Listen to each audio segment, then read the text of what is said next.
ಸ್ನೇಹಿತರೆ ನಮಸ್ತೆ, ನಿಮಗೆಲ್ಲ ಮತ್ತೊಮ್ಮೆ ಯಾದಗಿರಿಗೆ ಸ್ವಾಗತ. ನೀವು ನೋಡ್ತೀವಿ ದೃಶ್ಯಗಳು ಯಾದಗಿರಿ ನಗರದ ಬಸ್ ನಿಲ್ದಾಣ ದೃಶ್ಯಗಳು, ಕೇಂದ್ರ ಬಸ್ ನಿಲ್ದಾಣ ದೃಶ್ಯಗಳು. ಈ ದೃಶ್ಯಗಳು ನೋಡ್ತಾ ಇದ್ರೆ ಎಲ್ಲ ಬಸ್ ಸ್ಟ್ಯಾಂಡ್ ಎಲ್ಲ ಕರೆಂಟ್ ಇಲ್ಲದೆ ಕತ್ತಲಲ್ಲಿ ಮುಳುಗಿದೆ ನೋಡಿ. ಬಸ್ಗಳು ಸಹಿತ ಕಾಣ್ತಾ ಇಲ್ಲ. ಇದರ ಬಗ್ಗೆ ನಾನು ಲಾಸ್ಟ್ ಟೈಮ್ ಒಂದು ಸರ್ತಿ ವಿಡಿಯೋ ಮಾಡಿದ್ದೆ. ಕೆಲವೊಬ್ರು ಹೇಳಿದ್ದು ನಮಗೆ, ಇಲ್ಲ ನಾವು ಸೋಲಾರ್ ಲೈಟ್ಗಳನ್ನ ಕುಡಿಸ್ತೀವಿ ಅಂತೇಳಿ. ಆದರೆ ಸೋಲಾರ್ ಇಲ್ಲ, ಲೈಟು ಇಲ್ಲ. ಯಾವ್ದಾರ ಒಂದು ಸೋಲಾರ್ ಇರಬೇಕಾಗಿತ್ತು, ಇಲ್ಲ ಲೈಟ್ ಇರಬೇಕಾಗಿತ್ತು. ಸೋಲಾರ್ದು ಇಲ್ಲ, ಲೈಟ್ ಇಲ್ಲ ನೋಡಿ. ಕತ್ತಲಲ್ಲಿ ಮುಳುಗಿದ ಕೇಂದ್ರ ಬಸ್ ನಿಲ್ದಾಣ.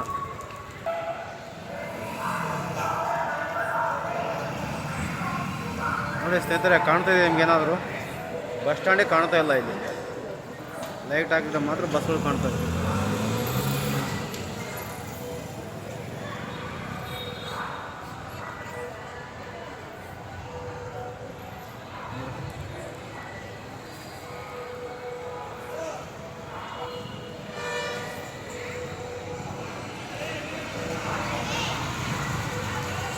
ಬಸ್ ಬಂತು ಅನ್ಬೇಕೀಗ.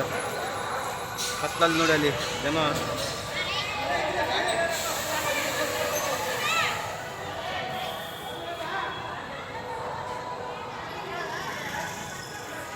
ಸೋಲಾರ್ ಲೈಟ್ ಹಾಕಬೇಕಾಗಿತ್ತು, ಆದರೆ ಸೋಲಾರ್ ಲೈಟ್ನು ಹಾಕಿಲ್ಲ.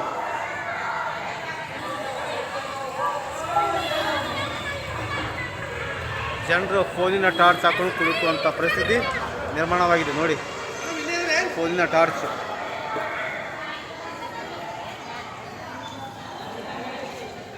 ಇದು ಯಾದಗಿರಿ ನಗರದ ಕೇಂದ್ರ ಬಸ್ ನಿಲ್ದಾಣ.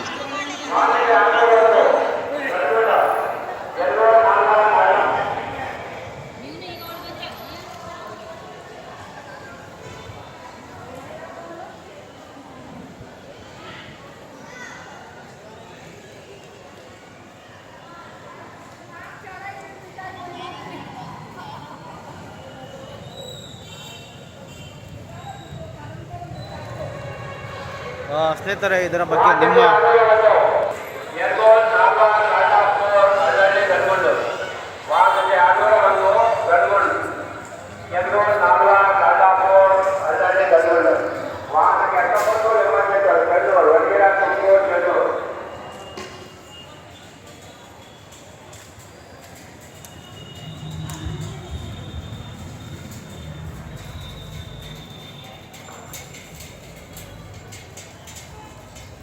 ಸ್ನೇಹಿತರೆ, ಇದರ ಬಗ್ಗೆ ನಿಮ್ಮ ಅನಿಸಿಕೆಗಳು ಮತ್ತು ನಿಮ್ಮ ಅಭಿಪ್ರಾಯಗಳು ನಮಗೆ ಕಾಮೆಂಟ್ ಮಾಡಿ ತಿಳಿಸಿ.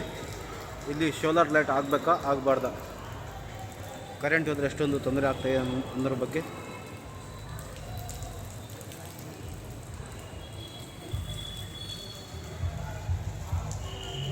ಸ್ನೇಹಿತರೆ, ಇದು ಯಾದಗಿರಿ ನಗರದ ಕೇಂದ್ರ ಬಸ್ ನಿಲ್ದಾಣ ದೃಶ್ಯ ನೀವು ನೋಡಿದಿರಿ.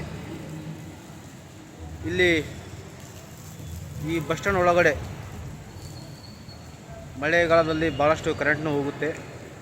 ಹಾಗಾಗಿ ಸ್ಥಳೀಯ ಶಾಸಕರು, ಉಸ್ತುವಾರಿ ಸಚಿವರು ಮತ್ತು ಸಂಬಂಧಪಟ್ಟಂಥ ಅಧಿಕಾರಿಗಳು ಆದಷ್ಟು ಬೇಗ ಎಚ್ಚೆತ್ತುಕೊಂಡು ಈ ಒಂದು ಕೇಂದ್ರ ಬಸ್ ನಿಲ್ದಾಣದಲ್ಲಿ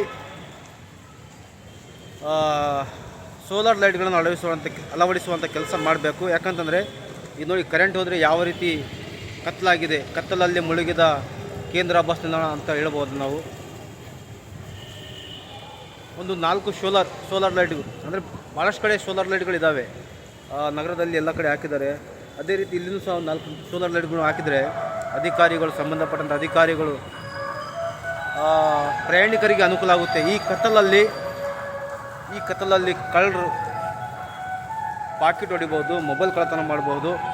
ಇವೆಲ್ಲರಿಂದ ನಾವು ಏನಾದರೂ ಬಚಾವ್ ಆಗಬೇಕಂತಂದರೆ ಇಲ್ಲಿ ಸೋಲಾರ್ ಲೈಟ್ಗಳನ್ನು ಹಾಕಿ ಸಾರ್ವಜನಿಕರಿಗೆ ಕಳ್ಳತನ ಆಗಲಾರ್ದಂಗೆ ತಡೆಯುವಂಥ ಕೆಲಸ ಮಾಡಬಹುದು. ನೋಡಿ ಸ್ನೇಹಿತರೆ, ಎಷ್ಟೊಂದು ಕತ್ತಲಾಗಿದೆ. ಈಗ ಇಲ್ಲಿ ನಾನು ಹೇಳೋ ಬಯಸಿನಂತಂದರೆ ನೋಡಿ, ಈ ಕತ್ತಲಲ್ಲಿ ಕಳ್ಳತನವಾದರೆ ಜವಾಬ್ದಾರಿ ಯಾರು? ಯಾಕಂದರೆ ಭಾಳ ಜನ ಯಾರು ಕಳ್ಳರು ಯಾರು ಅನ್ನೋದು ಗೊತ್ತಾಗೋದಿಲ್ಲ. ಇಲ್ಲಿ ಒಂದು ವೇಳೆ ಕಳ್ಳತನವಾದರೆ ಜವಾಬ್ದಾರಿ ಯಾರು ತಗೋತಾರೆ? ಸಂಬಂಧಪಟ್ಟಂಥ ಅಧಿಕಾರಿಗಳು ತಗೋತಾರೆ ಜವಾಬ್ದಾರಿ. ನೋಡಿ, ಎಲ್ಲ ಫುಲ್ಲು ಕತ್ತಲಾಗಿಬಿಟ್ಟಿದೆ.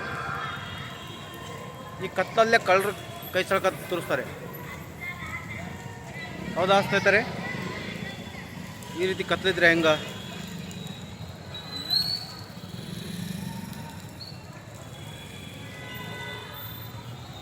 ಕತ್ತಲಲ್ಲಿ ಕಳ್ಳತನವಾದರೆ ಜವಾಬ್ದಾರಿ ಯಾರು ಅಂತ ಕೇಳ್ತಾ ಇದ್ದೇನೆ. ಇದ್ರ ಬಗ್ಗೆ ಕಾಮೆಂಟ್ ಮಾಡಿ ಸ್ನೇಹಿತರೆ, ಯಾಕಂತಂದರೆ ಎಲ್ಲರಿಗೂ ಗೊತ್ತಾಗಬೇಕು ಸತ್ಯನ ಇಲ್ಲ ಸುಳ್ಳ ಅಂತೇಳಿ.